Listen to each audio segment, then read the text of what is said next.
കുമ്പളങ്ങിയിൽ നിന്ന് ചെങ്കോട്ടയിലേക്ക് എന്നുള്ളതാണ് അദ്ദേഹത്തിൻ്റെ പുസ്തകത്തിൻ്റെ പേര്. ഇനി ചെങ്കോട്ടയിൽ നിന്ന് എങ്ങോട്ട് എന്നുള്ളതാണ് ഇനി അടുത്ത പുസ്തകം എഴുതേണ്ടി വരിക. അദ്ദേഹത്തിന് 80 വയസ്സ് കഴിഞ്ഞിട്ടുണ്ട് അല്ലേ?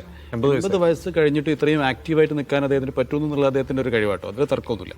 പക്ഷേ ഈ രാഷ്ട്രീയത്തിൽ എന്താ പ്രശ്നം എന്ന് വെച്ച് കഴിഞ്ഞാൽ, ഒരു പ്രായമായി കഴിഞ്ഞാൽ എന്തെങ്കിലും സ്ഥാനങ്ങളിൽ നിന്നിട്ടില്ലെങ്കിൽ വല്ലാതെ പെട്ടെന്ന് ഡൗൺ ആയി പോകും. എന്തെങ്കിലും സ്ഥാനം ഇവരൊക്കെ എപ്പോഴും ആഗ്രഹിക്കുന്നുണ്ട്. അതുകൊണ്ടാണ് പലപ്പോഴും മെന്റലി ഫിസിക്കലി അതെ ഫിസിക്കലി ഡൗൺ ആയി പോകും.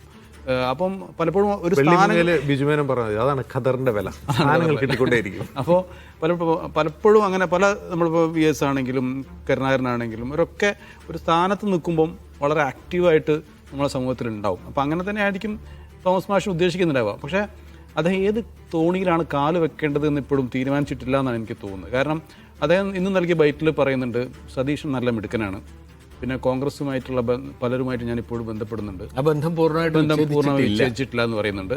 അപ്പോൾ അവിടെ വെക്കണോ ഇവിടെ വെക്കണോ എന്നുള്ള വലിയ കൺഫ്യൂഷൻ അദ്ദേഹത്തിന് ഉണ്ട്.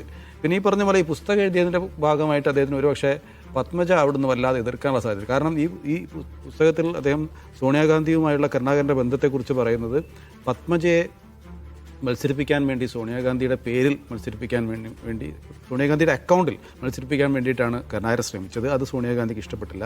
പിന്നെ PV നരസിംഹറാവുവിനെ പ്രധാനമന്ത്രി ആയതിനു ശേഷവും അദ്ദേഹം PV എന്ന് വിളിച്ചു, PM എന്ന് വിളിച്ചില്ല എന്ന് പറഞ്ഞുള്ള പരാതിയുണ്ട്. അതേപോലെ K മുരളീധരനെ KPCC പ്രസിഡന്റ് ആക്കിയതും സോണിയാഗാന്ധിക്ക് ഇഷ്ടമായില്ല. അങ്ങനെ കരുണാകരനുമായിട്ട് സോണിയാഗാന്ധി ആക്കുന്നതിൻ്റെ കുറേ കാരണങ്ങൾ പറയുന്നുണ്ട്. അപ്പം ഇതെല്ലാം പത്മജയെ നന്നായി ചൊടിപ്പിക്കുകയും അദ്ദേഹം മനസ്സാക്ഷി ഇല്ലാത്ത ആളാണ്, കരുണാകരനെക്കുറിച്ച് സംസാരിക്കാൻ അദ്ദേഹത്തിന് ഒരു അർഹതയും ഇല്ല എന്നൊക്കെ പത്മജ പ്രകോപിപ്പിച്ചാൽ ഞാൻ പഴയ കാര്യങ്ങൾ വിളിച്ചു പറയും, ഇനി കുറേ കഥകൾ എൻ്റെ കയ്യിലുണ്ട്, ഞാൻ പറയുന്നൊക്കെ പറഞ്ഞിട്ടുണ്ട്. അപ്പം അങ്ങനെയുള്ള ഒരാൾ പിന്നെ BJPയിലേക്ക് പോയി കഴിഞ്ഞാൽ ഒന്നുകിൽ പത്മജ അവിടുന്ന് പോവും, അല്ലെങ്കിൽ അവിടെ അടിപിടി നായാട്ട് ഉണ്ടാവും എന്നുള്ള കാര്യത്തിൽ തർക്കം.